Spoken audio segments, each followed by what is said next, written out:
Vera e Carol, o Igor Cardim está em Brasília, ele tem mais detalhes sobre essas reações e recursos judiciais envolvendo o desfile da Acadêmicos de Niterói. O Igor, boa tarde. Boa noite, eu quero dizer.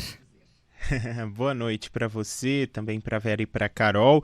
Pois é, principalmente da oposição, os líderes do PL, o partido do ex-presidente Jair Bolsonaro, assim que a apuração começou e as notas ali negativas da Acadêmicos de Niterói foram aparecendo ao longo da apuração, os tweets, os posicionamentos ali dos deputados, dos senadores, das lideranças de oposição começaram a aparecer. O deputado Sóstenes Cavalcante comemorou que a escola foi rebaixada.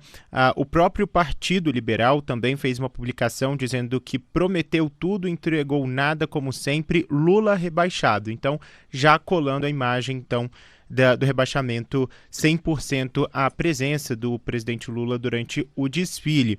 Além disso, o filho do ex-presidente Jair Bolsonaro, já pré-candidato à presidência, Flávio Bolsonaro, senador, disse que Lula é sempre uma ideia ruim, seja para governar o país, seja para um samba enredo, e também trouxe aquela polêmica envolvendo uma das alas da escola que trazia uma família conservadora dentro de uma lata de conserva. Disse que família é algo sagrado. Depois dessa escola, o próximo rebaixamento vai ser do Lula. A gente procurou, inclusive, manifestações de aliados do presidente Lula, de ministros, deputados que ainda não se posicionaram sobre o rebaixamento da escola da Acadêmicos de Niterói, que trouxe o presidente, a história do presidente, como enredo neste ano. Débora. Obrigada pelas informações, Igor Cardim. Bom, Vera, essa trend da família conservadora, como você disse, saiu da bolha, eu também verifiquei isso nas redes sociais, e ainda vai haver consequências na justiça, né? Eu me lembro de você ter dito aqui essa semana que não via nenhum ganho político nessa história desse desfile, mas agora o que parece que pode ter perdas também, né?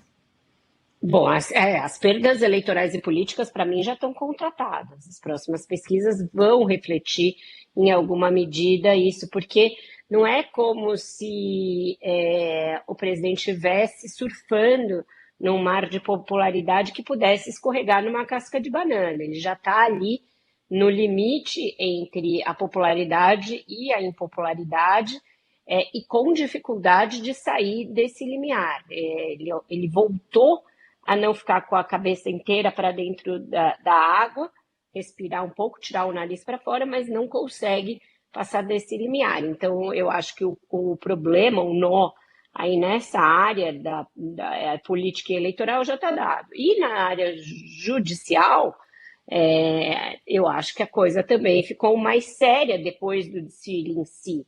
Porque uma coisa foi o TSE analisar a hipótese do desfile.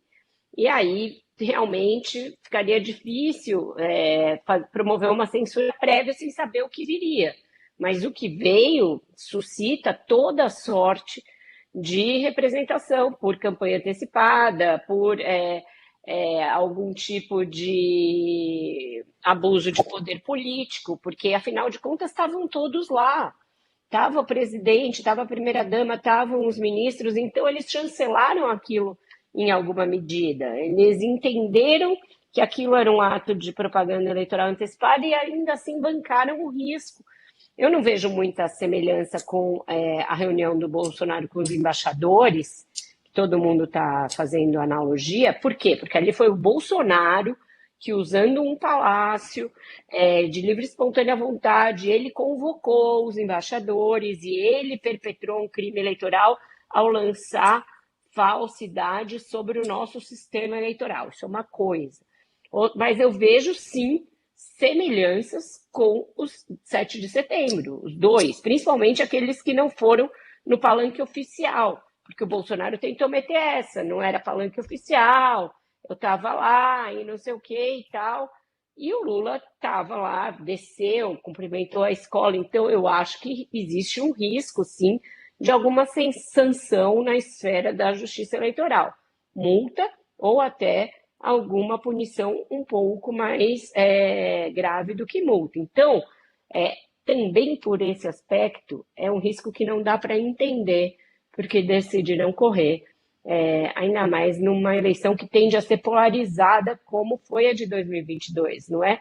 Que tudo está tranquilo e que o presidente é a prova de qualquer questionamento. Então, a gente ainda vai ver aí como que a Justiça Eleitoral vai entender, depois do desfile tendo ocorrido, as novas representações que foram apresentadas contra a sua realização. Deixa eu registrar aqui, nosso colega Lauro Jardim traz a informação de que Romeu Zema apresentou ao Ministério Público do Rio uma notícia crime contra dirigentes da Acadêmicos de Niterói por suposta prática de intolerância religiosa durante o desfile. Nessa peça protocolada hoje, o Zema pede a apuração de crime previsto na lei do racismo, que trata de discriminação por motivo de religião, quando praticada em contexto artístico ou cultural destinado ao público. O objeto é exatamente essa ala aí dos conservadores. O argumento é de que configuraria menosprezo à fé evangélica e incitação à discriminação religiosa. Não vai faltar recurso agora, né? Todo mundo também querendo embarcar nessa polêmica e nessa trend no campo conservador, né? E incrível que ninguém se deu conta ali no pessoal do Lula, porque continuaram ali festejando, postando no dia seguinte, depois que viram passar, porque é assim, quando você vê a escola passar, você vê os problemas que ela tem.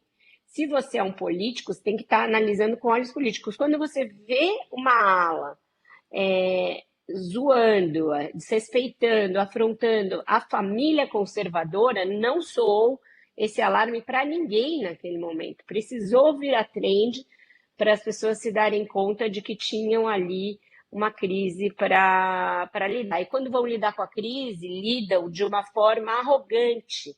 É assim, imagina, onde já se viu, todo mundo sabe do respeito que o presidente Lula tem aos evangélicos. Não, ninguém sabe.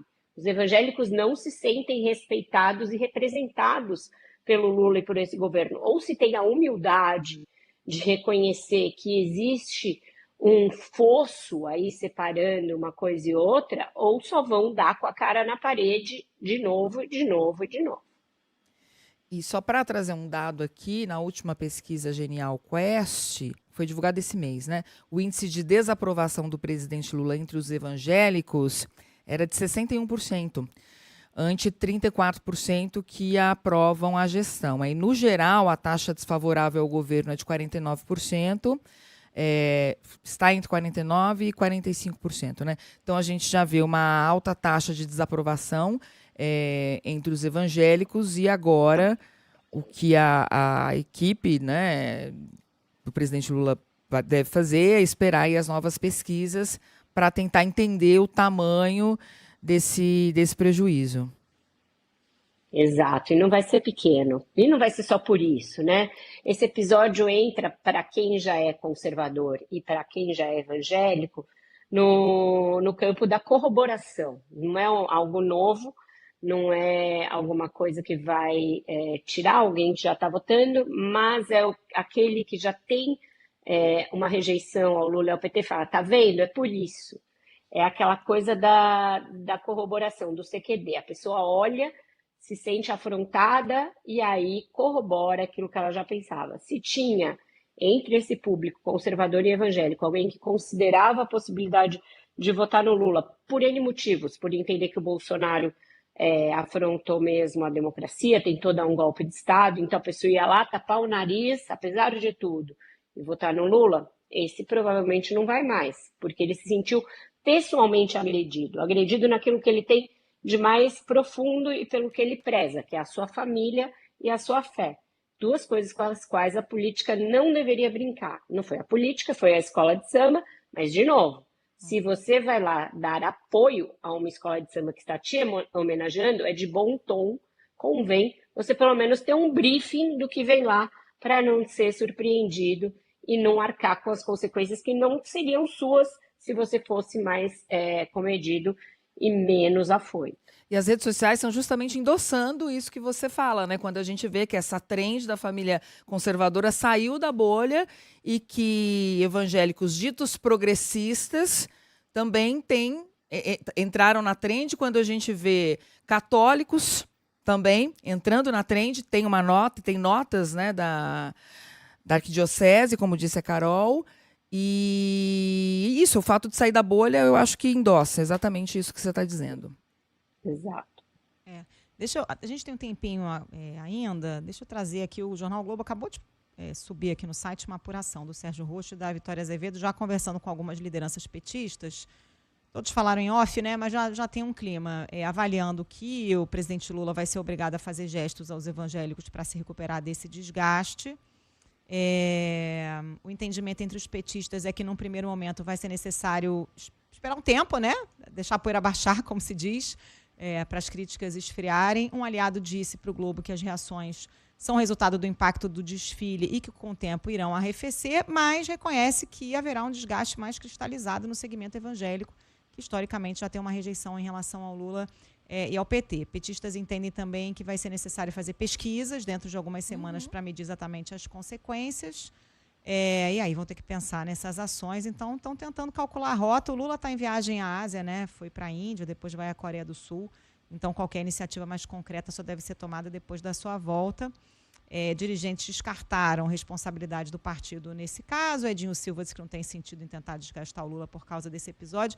É interessante, Vera e Débora, um outro aliado do presidente, diz sob reserva, texto aqui do Globo, que desde o começo foi contra a ida do Lula ao evento, justamente por considerar que não haveria ganhos políticos com o ato, e diz que mesmo sem a participação do governo na idealização do desfile, as mensagens vão acabar caindo na conta do Lula. Ou seja, quer dizer, ele já achava antes que não tinha que ir, mas é aquilo, ninguém tem coragem de falar para o presidente. Engenheiro de obra pronta tá cheio, né?